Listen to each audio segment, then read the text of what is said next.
Boa noite, irmãos. Graça e paz a todos. Vamos continuar a nossa série hoje. E você que está com a sua Bíblia, abra comigo no livro de Romanos, capítulo 5.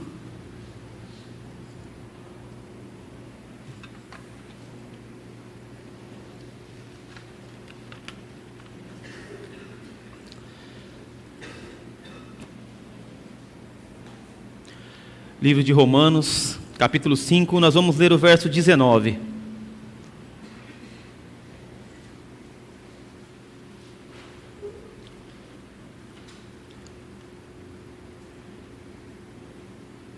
Romanos 5, 19. Amém? Diz assim: Logo, assim como por meio da desobediência de um só homem, muitos foram feitos pecadores, assim também, por meio da justiça, da obediência de um único homem, muitos serão feitos justos. Amém? Só até aqui por enquanto, só este verso, depois nós vamos voltar nele no final. E nós estamos trabalhando em séries, né? Como a maioria que aqui está tem acompanhado e está sabendo, porque isso é bom para a igreja, porque a igreja consegue aprender melhor assim, quando nós trabalhamos com as séries. E no domingo passado, nós iniciamos essa série, o autor, a história e o palco. E nós começamos a falar sobre o autor na semana passada. O Fernando ele falou sobre o Deus Criador. Ele falou sobre o Deus que criou todas as coisas, o poder desse Deus, e quem é esse Deus que criou todas as coisas. Então, nós fomos apresentados ao autor. E o que nós estamos fazendo? Nós estamos trabalhando uma coisa chamada cosmovisão cristã. Cosmovisão, o que é isso? É a nossa visão de mundo. É a visão do cosmos, né? Como nós enxergamos o mundo. E o cristão, aquele que professa sua fé em Cristo, ele deve enxergar o mundo através de Cristo.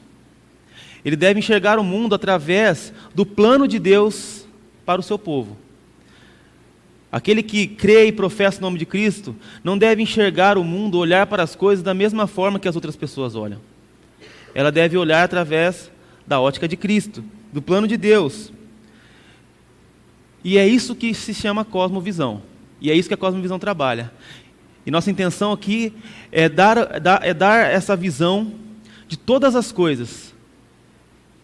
De como Deus criou, de como a criação foi afetada, como ela depois foi afetada novamente, de forma positiva, e o que espera da criação, da criatura de Deus.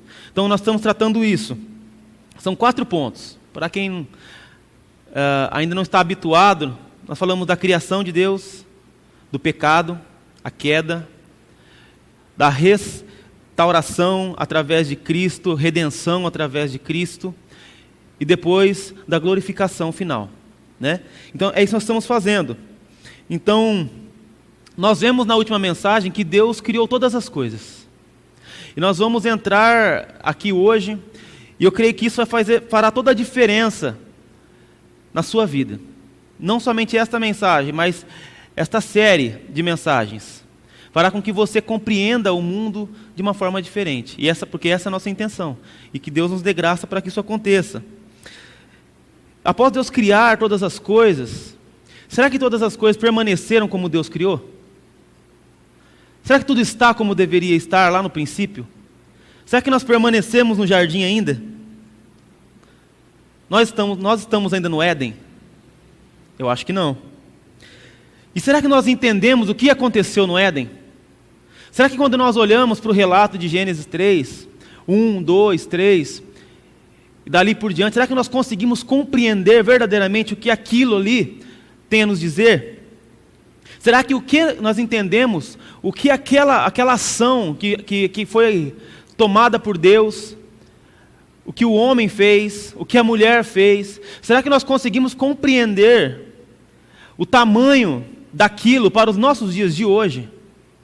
Será que nós conseguimos encontrar respostas para os nossos dias, olhando lá para Gênesis 3, 1, Gênesis 2, Ou será que aquilo para nós é apenas um livro de história?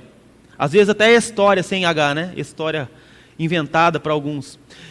Para outros apenas uma história que ficou no passado, mas não tem muita serventia. Como nós podemos explicar o mundo que nós vivemos nessa situação que está hoje? Como nós podemos olhar para essa geração e encontrar respostas bíblicas para o que a nossa sociedade vive? Como podemos olhar para essa geração e analisar pelo filtro bíblico a situação que nós vivemos? Como nós podemos olhar milhões de pessoas indo às ruas, porque aqueles que eram para ser os seus governantes estão afundados em corrupção, em tramóias, em escândalos. Só que daí você olha para o que está atual no governo e diz assim: se ele cair, o segundo também está. Se o segundo também cair, o terceiro também está. O quarto também está, o quinto também está. Todos envolvidos em corrupção. O que será que acontece com esse povo? Mas será que só eles são corruptos? Será que nós também não temos um pouquinho disso conosco? Será que nós só não temos a oportunidade de sermos tão corruptos quanto eles? Se você diminui a velocidade quando passa no radar, provavelmente se você estivesse lá em Brasília, você faria coisas piores. Às vezes compra produtos sem notas e coisas do tipo. Todos nós temos um pouco da corrupção em nós. E como nós podemos olhar para a Bíblia e enxergar respostas para isso? Como nós conseguimos enxergar essa maldade? Como nós poderemos responder com sinceridade os questionamentos que essa sociedade nos faz? Como nós conseguiremos oferecer respostas bíblicas para os problemas do mundo? E elas existem. Por que existe? E aí nós criamos, nós vemos aquelas perguntas que normalmente vêm da parte daqueles que não creem em Deus, daqueles que são céticos, ateus, mas muitos cristãos também possuem essa dúvida, mas não têm coragem às vezes de expressar. Como, se Deus criou tudo perfeito, por que ainda não está assim? Por que não está mais perfeito? Se Deus é bom, poderoso, onisciente, poderoso para mudar todas as coisas, por que Ele não muda todas as coisas? São respostas que as perguntas que as pessoas fazem. Por que o mal está tão presente neste mundo? Quando declaramos que Deus é bom e poderoso. Essas perguntas, elas fazem parte da nossa vida. Por que ainda não vivemos mais no jardim perfeito que Deus criou? E será que esse é o nosso fim? Morrermos afundados num lamaçal de corrupção, pecado, miséria? Será que é isso que nos espera? Vivemos eternamente, essa geração viver eternamente assim? Por que um Deus poderoso, bom, permite o mal? Será que Ele não tem nada melhor para nós? São questões um pouco delicadas, e que Deus nos ajude a tratarmos disso nessa noite. Para onde nós estamos caminhando? E para nós entendermos isso, nós vamos ter que voltar um pouquinho na história da humanidade. Voltar lá atrás e vermos como isso começou. Hoje nós vamos ler alguns textos e entendermos um pouco melhor. O texto que nós lemos a princípio de Romanos, ele nos apresenta duas verdades absolutas e que fará toda a diferença em nossa vida se nós entendermos. Ela moldará toda a nossa cosmovisão, toda a nossa visão de mundo.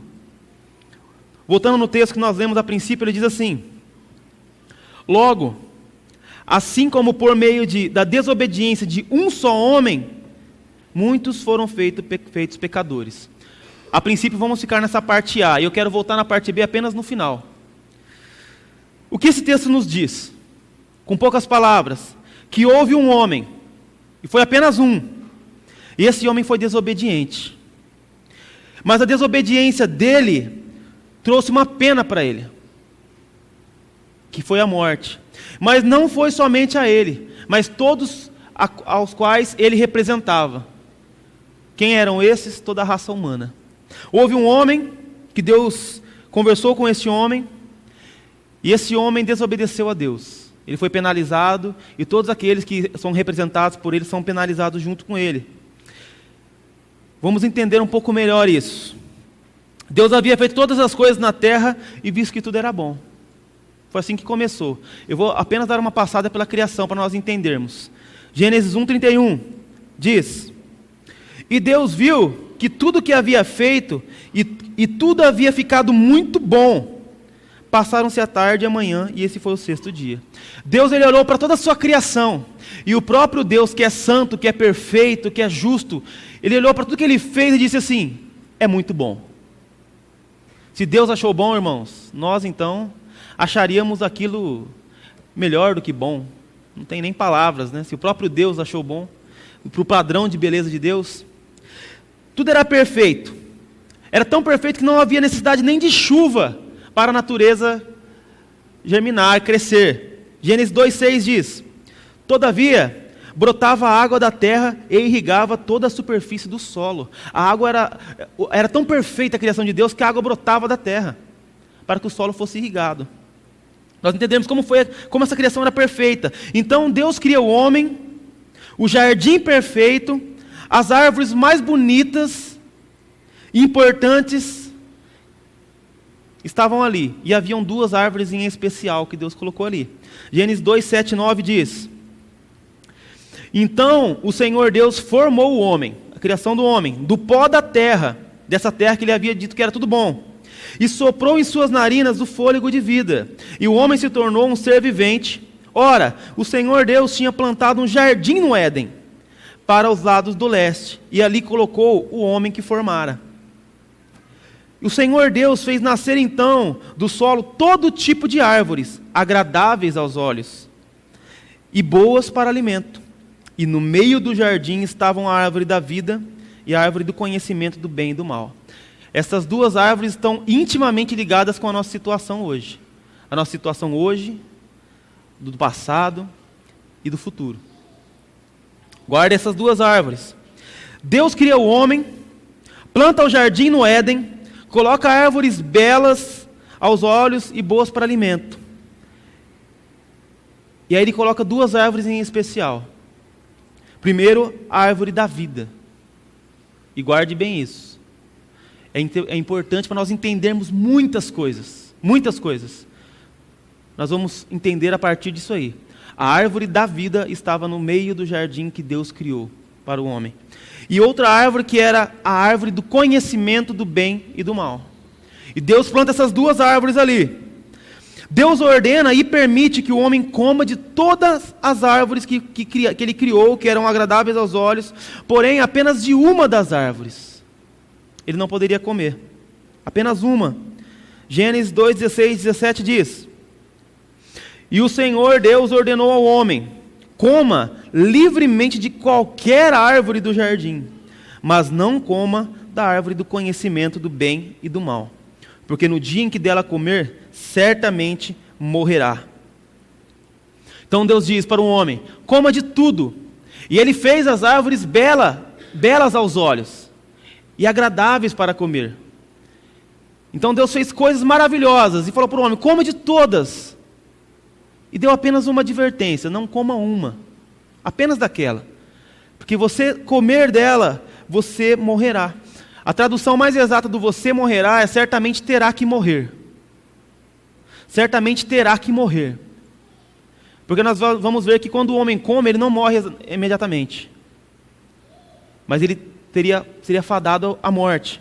Deus orienta a não comer apenas dessa árvore. A sentença que viria, caso comer, seria a morte. O homem Adão era uma espécie de gerente de Deus na terra. Ele deveria cultivar a terra, cuidar da terra, dos animais, nomear os animais e dominar sobre todas as coisas. Então Deus cria um homem, coloca num perfeito jardim, com árvores perfeitas, e ele nomeia esse homem como um gerente de Deus. E fala para o homem nomear as plantas, nomear os animais, cuidar de tudo aquilo ali. E diz que o homem deveria dominar sobre todas as coisas. Essa é a ordem de Deus. Então Deus cria a mulher para ser a ajudadora de Adão, nessa tarefa difícil. Adão tinha uma tarefa muito difícil: cuidar, cultivar, nomear. Então ele cria a mulher para ser a ajudadora de Adão nessa tarefa tão difícil de administrar o patrimônio de Deus. Esse é o papel da mulher: auxiliar o homem na gerência do patrimônio de Deus. Ela é uma ajudadora. E eles viviam ali de maneira pura. Gênesis 2:25. O homem e sua mulher viviam nus, e não sentiam vergonha. Eles estavam ali, nus, mas para ele aquela nudez era uma nudez comum. Eles não tinham vergonha de estarem nus. Então a serpente entra na história. A partir daqui nós começamos a entrar um pouco mais no nosso tema. A serpente entra na história. Gênesis 3, do 1 ao 3, diz assim: Ora, a serpente era o mais astuto de todos os animais selvagens que o Senhor Deus tinha feito. E ela perguntou à mulher: foi isso mesmo que Deus disse? Ela sabia que não havia sido isso, né? Mas ela disse: foi isso mesmo que Deus disse? Não comam de nenhum dos frutos da árvore do jardim?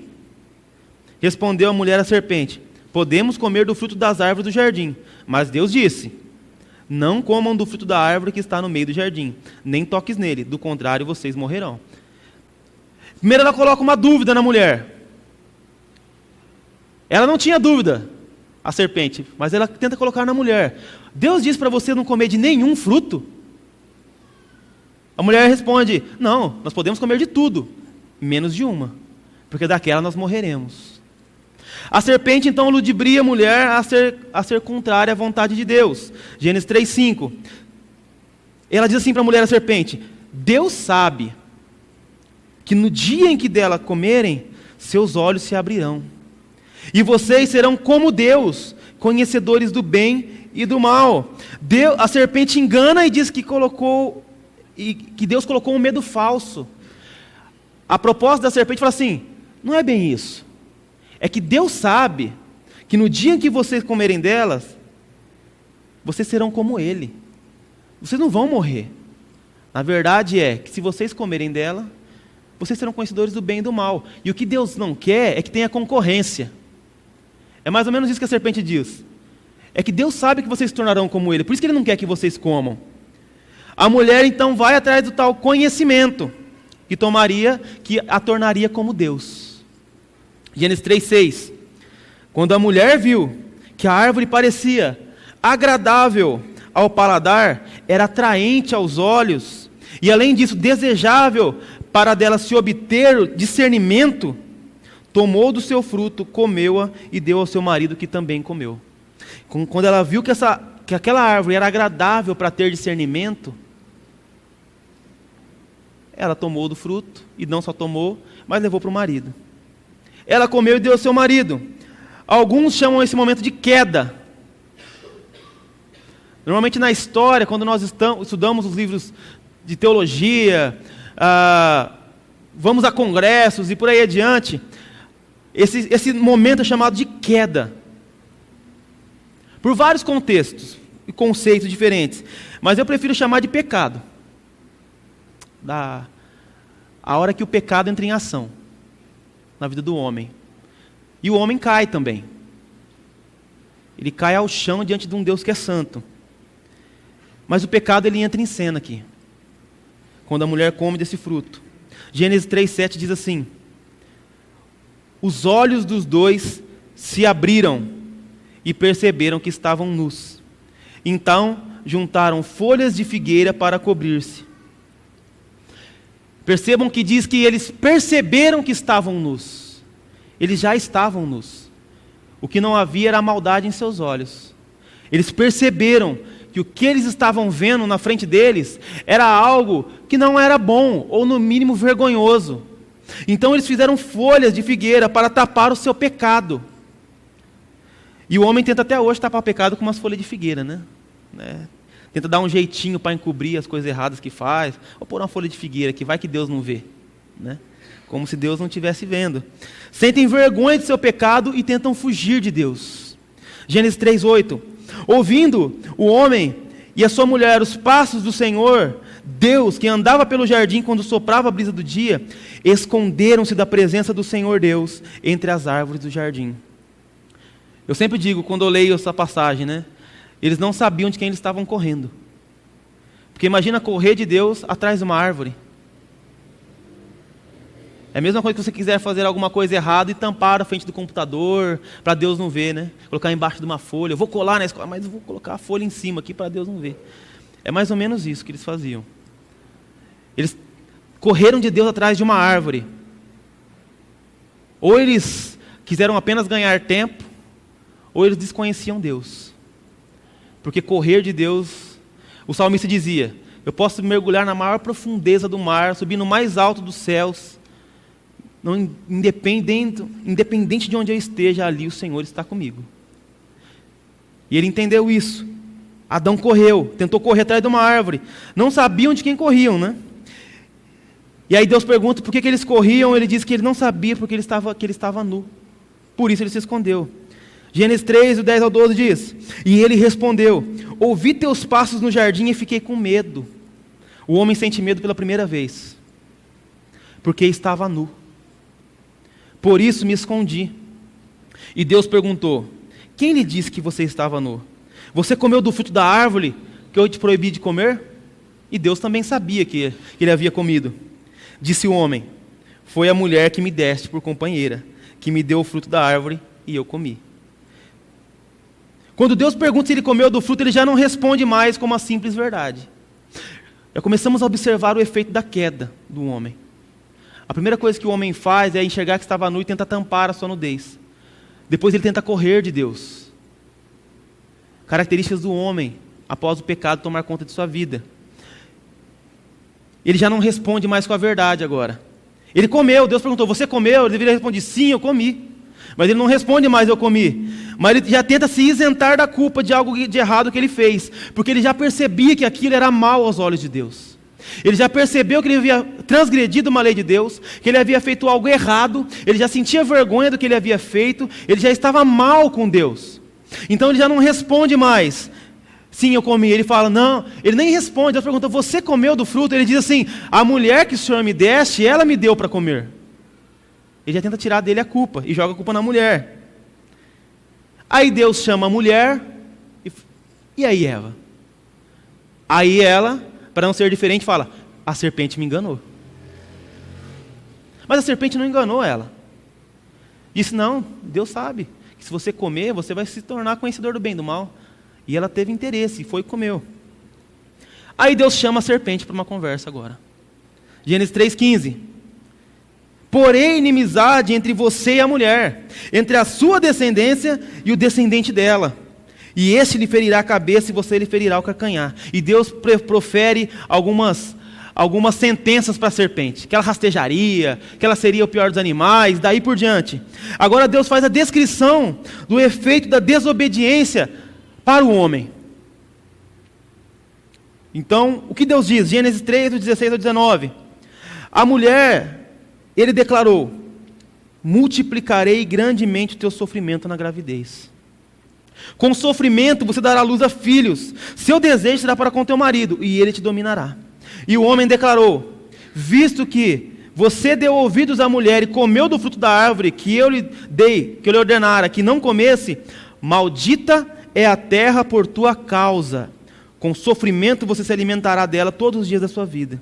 Ela lhe dará espinhos e ervas daninhas, e você terá que alimentar-se das plantas do campo. Com o suor do teu rosto você comerá o seu pão, até que volte à terra, visto que dela foi tirado, porque você é pó e do pó voltará. A mulher sentiria fortes dores de parto. Nós não sabemos o que é isso, homens, mas as mulheres sabem, né? E quem já teve, mulher que já teve filho, e principalmente filho natural, né? Não deve ser algo fácil. Imagina, culpa de Eva. Quando vocês chegarem no céu, vocês conversem com ela, porque senão vocês não teriam essa dor. A terra tinha se tornado maldita por causa do homem. É isso que nós lemos. E sofreria, e agora a terra era maldita, a mulher teria dores, e a terra tinha se tornado maldita no sentido que ela produziria coisas ruins, e agora o homem sofreria para comer do fruto da terra. Não seria mais uma tarefa fácil.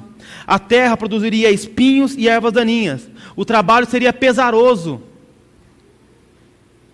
Nós temos que entender a nossa realidade hoje. Mas ainda assim, Deus mostra misericórdia para com o homem. Dentro dessa situação, Deus ordena que eles não comam, eles comem. Deus pergunta, eles se isentam da culpa. Eles correm de Deus. Deus profere a sentença para eles. Mas Deus ainda começa a mostrar sua misericórdia na vida deles. Gênesis 3:21 diz assim: o Senhor Deus fez roupas de pele para com elas vestiu, e vestiu Adão e sua mulher. Aqui, guardem isso, pela primeira vez na história, Deus cobre um pecado do homem. Deus, mostrando a sua misericórdia, faz um sacrifício e cobre o pecado do homem. Porque se ele vestiu com peles, são peles de um animal. Algum animal teve que morrer. Um sacrifício foi feito para um pecado ser coberto. Deus começa a mostrar a sua misericórdia e o seu plano redentivo para o homem. Deus vê o pecado, vê a culpa do pecado neles, mas Deus, pela sua infinita misericórdia, começa a trabalhar em cima do pecado do homem. Porque Deus tem planos para o homem. Isso já aponta para Cristo. Isso já está apontando para Cristo. Mais um sinal da misericórdia de Deus, que nós não enxergamos como misericórdia, é chamado de morte. Gênesis 3:22. Então disse o Senhor a Deus: agora o homem se tornou como um de nós, conhecendo o bem e o mal. Não se deve, pois, permitir que ele também tome do fruto da árvore da vida e o coma e viva para sempre. Irmãos, eu quero que você preste atenção nesse versículo, que ele é muito importante, para nós entendermos. Esse é um dos pontos culminantes da história da palavra de Deus, da história de Deus para a humanidade. Deus diz: o homem se tornou conhecedor do bem e do mal. Não deve, pois, permitir que ele coma do fruto da árvore da vida e viva para sempre. Por que morremos? Por que nós morremos? Para uma rápida compreensão, porque nós não temos mais acesso à árvore da vida. Por que nós adoecemos? Por que nós nos cansamos? Porque o nosso corpo, ele vai diariamente sendo degradado nessa terra. Eu não sei o que havia no fruto da árvore da vida. Mas se nós fôssemos, se me permite uma espécie de analogia, nós sabemos que o corpo humano hoje, ele cresce, ele vive e ele morre através das células. Quando as células estão boas, o corpo está saudável. Quando as células têm problemas, nós adoecemos. E conforme as células vão morrendo, nós vamos morrendo junto com as células. Aí vem as rugas, vem as dores. Talvez essa árvore,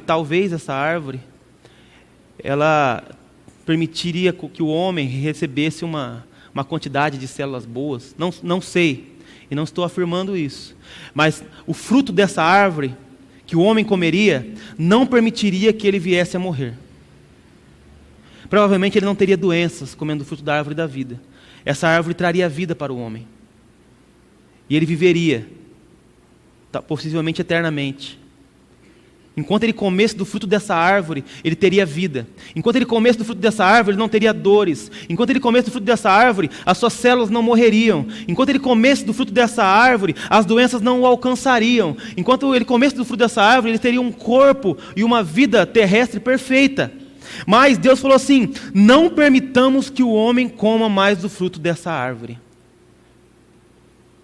Quando Deus diz que o homem teria que morrer, não é que Deus imputaria uma maldição no homem, que a partir daquele momento o corpo dele se estragaria com o tempo, definharia com o tempo, mas Ele não permitiria que o homem comesse mais do fruto que traria vida ao homem. Então ele não pode mais comer aquele fruto. Isso é um sinal da misericórdia de Deus para com o homem. Nós achamos que é uma sentença maligna para o homem. Às vezes nós achamos que Deus sentenciou o homem à morte, Deus foi mal com isso, mas Deus foi misericordioso. Ele diz assim: o homem se tornou como um de nós, conhecendo tanto o bem quanto o mal. Então, após isso ele diz, então que ele não coma mais do fruto e viva para sempre. Ele permitiu que o homem não extrapolasse a sua maldade ao máximo. Imaginemos, irmãos, que o homem mau, ele pudesse viver para sempre. Imagina uma árvore dessa na mão de corruptos, na mão do nosso governo. Imagina o homem que ele é mau, e ele vai adquirindo maldade conforme é o tempo, porque ele vai passando o tempo e vai ficando mais mal. Ele vivesse eternamente. Imagine se homens da história, e se nós formos a poucos homens da história, como Hitler, Mao Tse-tung, Lenin, Stalin, esses homens fossem eternos na Terra. Imagine se o homem que é corrupto, e todos os homens são corruptos, e nós vamos entender melhor o porquê.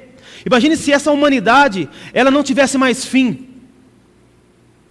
E todos os homens pudessem viver eternamente. A raça humana se estenderia e a maldade não teria mais limite. Então Deus, pela sua misericórdia, Ele expulsa o homem do jardim. Então o homem não tem mais acesso à árvore que ele comeria e viveria eternamente. Agora a maldade do homem teria um fim. Ele viveria alguns anos e morreria. Deus expulsa o homem. Isso foi a misericórdia de Deus. Nosso corpo sente os efeitos do pecado. A terra sente o efeito do pecado. Tudo que é animado ou inanimado sente o efeito do pecado. Tudo que Deus fez se tornou manchado por causa do pecado. A terra está em colapso. Qual a situação do homem após a queda? Deus diz que o homem se tornou conhecedor do bem e do mal. A partir desse momento, o homem começou a criar para si conceitos de bem e mal. Deus, Ele é o eterno Deus, Senhor, soberano sobre todas as coisas. Eu sei que é um pouco complexo aqui, irmão, mas eu quero que você entenda. Deus, Ele tem um conhecimento muito além do que nós jamais teremos. Uma sabedoria mais profunda do que qualquer homem jamais teve. Nós olhamos para homens como Albert Einstein, que foi um homem sábio. Imagine se ele estivesse vivo até hoje. Ele saberia muito mais. Olhamos para homens como Agostinho de Hipona, do século IV, que foi um grande pensador do seu século. Imagina se ele estivesse vivo até hoje, teria 1700 anos. Qual o conhecimento de um homem desse? Tomás de Aquino, outro grande pensador, e muitos outros homens que foram pensadores do passado, se eles tivessem 1000 anos de vida, quão sábios esses homens seriam? Isaac Newton, e daí por diante. Agora, olhemos para Deus, que é eterno, que antes de Einstein, Newton, antes de Salomão, ele já era, e ele já sabia, se daqui 1000 anos, uma tecnologia que nós nem pensamos vier a existir, Deus já sabe daquilo lá. E não só sabe daquilo lá, mas de muito além daquilo. Então o conhecimento, sabedoria de Deus é infinitamente maior do que a do homem. Mas o homem, ele acredita saber das coisas. O homem acredita saber o que é bom para ele, ele acredita saber o que é mal para ele. A partir desse momento que ele tem o conhecimento do que é bom e do que é mal, ele começa a buscar o seu bem. E ignorar e desprezar o que para ele parece mal. Mas o homem criou o conceito do que é bom. E o que é o bom para o homem? O que o homem conceitua como bom? Para Deus, para o homem, bom é o que lhe faz bem, é o que lhe agrada, é o que o faz feliz. E mal é o que lhe desagrada, é o que o faz infeliz. Independente das circunstâncias, se me faz bem, é bom. Se me faz sorrir, é bom. Se me deixa bem, é bom. Ele não se importa com o resto. E o homem não foi criado para isso, ele foi criado para ouvir a voz de Deus e obedecer a voz de Deus. E não para questionar se aquilo era bom ou mal. Eu quero dar um exemplo prático para vocês. Nós vamos ao médico, e você chega ao médico com uma mancha muito escura na pele, com uma dor muito forte, com algum problema. E aí o médico, ele diz assim para você: você vai tomar este medicamento, e coloca na sua frente um nome que você nunca viu na vida. E ele te diz: tome um por dia. O que você irá fazer? Pegar o remédio, colocar no bolso e ir para sua casa tomar um por dia. Você não vai questionar, ele é médico. Ele te diagnosticou, ele olhou para o seu problema. E com a base no seu problema, ele te apontou uma solução. E você, confiando que ele sabe mais do que você, porque ele estudou ali 10, 15, 20 anos, você confiando na sabedoria dele, você vai tomar o remédio. Agora você imagina se você vai nesse médico e o mesmo médico te fala assim: você pode tomar esse remédio ou esse remédio. No primeiro caso você não questionaria, isso é bom ou ruim? Você simplesmente pegaria aquilo e tomaria. Agora você vai no mesmo médico com o mesmo problema e ele te dá 2 remédios. Ele fala: você pode tomar um dos 2. O homem vai fazer a seguinte pergunta: qual é melhor? O médico vai dizer: os 2 são iguais. Mas não tem nenhum que é melhor? Escolha qual você quiser. Qual é mais barato, então? Ele vai buscar o que é melhor para ele. O médico vai falar: esse aqui é amargo, é caro, e o outro é gostoso, tem gosto de lanche do McDonald's, você vai comê-lo, vai ficar feliz e vai melhorar, um pouco mais lento. Esse aqui é amargo, mas também vai te fazer melhor. Aí ele vai dizer assim, bom, se eu vou melhorar com os dois, então eu vou no mais gostoso. O homem começa a criar para si conceitos de bom e mal. Se hoje Deus fala para um homem, vá até a esquina e lá você corte o seu braço. O homem vai dizer o quê? Não vou, Deus. Isso é mal, eu vou perder um braço, vai doer. Mas ele não sabe que daqui a meia hora uma víbora ia picar aquele braço dele e ele ia morrer. O conhecimento dele é pequeno, é finito, é momentâneo, e o de Deus é eterno. Mas nós passamos a questionar Deus, porque nós criamos para nós conceitos de bom e de mal. E por criarmos conceitos de bom e de mal, nós sempre buscaremos o que nós achamos que é bom para nós e ignoramos o que é ruim. Tudo que é ruim, eu não quero. Eu dividir o meu dinheiro, por exemplo, com um irmão, é ruim, porque eu vou ficar com menos, eu não quero. Eu fazer certos sacrifícios para agradar, ajudar alguém, vai ser bom para ela, mas para mim não é bom, é ruim, então eu não faço. Muitas coisas que Deus pede que nós façamos, nós não fazemos, porque não parece bom para nós. Nós temos a sensação de não ser bom, porque o nosso conceito de bom é diferente do conceito de bom de Deus. Como nós criamos conceitos para nós e passamos a ser conhecedores do bem e do mal, nós só buscamos o que nos faz bem. Nós só buscamos o que nos agrada. Nós ignoramos a vontade de Deus e o que Deus sabe das coisas. O homem se tornou conhecedor do bem e do mal. E com esse conhecimento ele não poderia mais habitar num jardim que fornecesse a árvore da vida. Se o homem habitasse ali, teriam criado uma cerca, alguém teria comprado aquele lugar, estariam vendendo frutos, os pobres iriam morrer, iriam ter guerras por causa daquele lugar, porque tiveram guerras por coisas muito piores, por coisas muito inferiores a isso. Milhares de homens morreram por territórios pequenos, como nós vemos naquela faixa de Gaza, no Oriente Médio, milhares de pessoas morrendo por um pedaço de terra inútil. Se houvesse essa árvore da vida, as guerras seriam infinitas. E Deus, para tua misericórdia, tira o homem daquele lugar. E o homem passa a pensar somente em si e no que o agrada. Isso aconteceu ali. Então, qual a situação do homem após a queda? Romanos 10, do 3 ao 18, nos explica.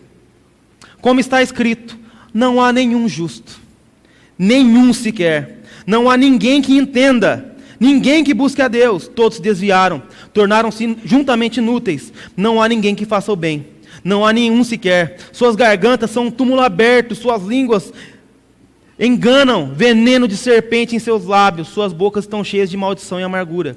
Seus pés são ágeis para derramar sangue, ruína e desgraça marcam seu caminho, e não conhecem o caminho da paz, e os seus olhos é inútil temer a Deus. A partir do momento que o homem foi expulso do jardim, e ele busca o seu próprio bem, ele tornou-se um homem mau, ruim, caído, que só busca a sua vontade. E essa é a descrição do homem após a queda. Se nós não entendermos essa situação do homem, o que aconteceu, a desobediência do homem, o que aconteceu e a sentença do homem, e a situação do homem, nós nunca vamos olhar para nós e enxergarmos a necessidade de um Salvador. Nós vamos achar que o homem é bom, mas o homem não é bom. O homem não busca o bem de Deus, o homem busca o seu bem. O homem busca a sua vontade, os seus prazeres. Esta é a realidade do homem. O homem não tem mais condição de ter uma relação íntima com Deus. Agora ele precisa de um Salvador. Ele precisa de alguém que não foi contaminado como ele. Adão era o representante legal de toda a raça humana. Todos caíram com ele. Adão representava os homens. E Adão caiu. Quero voltar ao texto que nós lemos no início. E ele diz assim, Romanos 5,19: logo assim como pela desobediência de um só homem, muitos foram feitos pecadores, assim por meio da desobediência da obediência de um só homem, muitos serão feitos justos. Adão caiu, nós caímos com ele. Nós olhamos e buscamos o nosso bem, ainda que seja mal aos olhos de Deus. Pela desobediência de Adão, nós somos condenados à morte. Mas houve um homem que obedeceu em nosso lugar. Esse homem não foi contaminado pelo pecado. E ele não era simplesmente um homem, mas era Deus. Pela obediência dele, fomos justificados da queda de primeiro Adão. Fomos feitos justos. Quando nos vê, já não vê mais como os filhos de Adão pecador, mas nos vê como filhos de Cristo. Filhos do próprio Deus, justificados. O jardim não foi destruído, ele continua lá. E nós voltaremos para o jardim de Deus, que agora não é mais jardim. E viveremos em perfeita harmonia novamente com o Pai, o Deus Criador, o Deus Santo. O plano de Deus, quando Deus colocou o homem no jardim, era que o homem cultivasse a terra, cuidasse da terra, fizesse com que a terra crescesse, que ele se multiplicasse pela terra. E o plano de Deus era um plano de cidade. O plano de Deus era que aquele jardim evoluísse e se tornasse uma cidade perfeita, uma cidade santa. E será que os planos de Deus foram frustrados? Deus nunca frustra seus planos. O plano de Deus continua de pé. Aquele jardim se tornou uma cidade. E nós habitaremos nessa cidade. Apocalipse 2, 22, 2 diz: Vi a cidade santa, a nova Jerusalém que descia do céu, da parte de Deus, preparada como uma noiva adornada para o seu marido. Apocalipse 21, 10 diz: Ele me levou no Espírito a um grande e alto monte e mostrou-me a cidade santa, Jerusalém, que descia do céu da parte de Deus. Essa cidade, irmãos, que Deus queria que nós preparássemos, que nós a fizéssemos com que ela crescesse, que nós cultivássemos nela e que nós a edificássemos. Deus fez isso por nós. Ele já edificou essa cidade. Ele já preparou essa cidade. Ele criou cada prédio, cada palacete, que Paulo dizia, se essa casa terrestre desfizer, Deus tem palacetes para nós no céu. Então o próprio Deus se encarregou de construir a cidade que era para nós construirmos. Apocalipse, também 21, 23, 22, 14 diz: A cidade não precisa de sol, nem de lua para brilharem sobre ela, pois a glória de Deus a ilumina, e o Cordeiro é a sua candeia. Felizes os que lavam as suas vestes, para que tenham direito à árvore da vida e possam entrar na cidade pelas portas. Que verdade maravilhosa, irmãos. Nós voltaremos à cidade que Deus preparou para nós. Aquela cidade que era para nós termos feito. Agora nós retornaremos para a cidade, a árvore da vida estará lá nos esperando. E nós viveremos eternamente com Deus. Amém? Na próxima semana nós falaremos um pouco mais sobre essa atuação de Deus na história. Vamos orar.